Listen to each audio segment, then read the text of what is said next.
Welcome to Man Does Tech, where I solve the problems you didn't even know you had.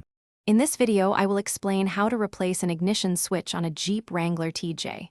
First, gather your essential tools, including a Phillips head screwdriver, a small flathead screwdriver, and a 13mm socket.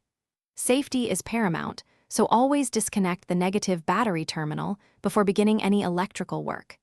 This simple step prevents accidental shorts and ensures a safe working environment for you.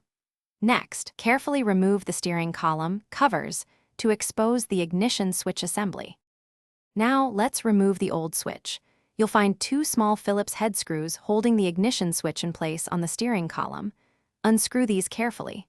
Once the screws are out, gently unplug the electrical connector from the back of the switch. This connector usually has a small tab you need to press. With the connector detached, you can now carefully pull the old ignition switch straight out of its housing. Take your time to avoid damaging any surrounding wires.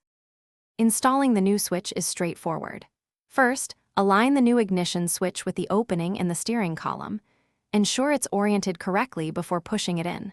Once aligned, push the switch firmly into place until it seats correctly and feels secure. Next, reconnect the electrical connector to the back of the new switch. You should hear a small click, indicating it's fully engaged. Double-check that the connection is snug to prevent any future issues. Finally, it's time to test and reassemble. Reconnect the negative battery terminal to restore power to your Jeep. Now, insert your key and test the new ignition switch. Turn the key to all positions, accessory, on, and start, ensuring everything functions correctly.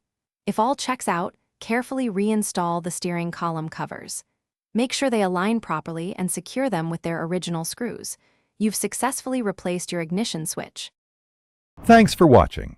If you found this helpful, don't forget to like and subscribe.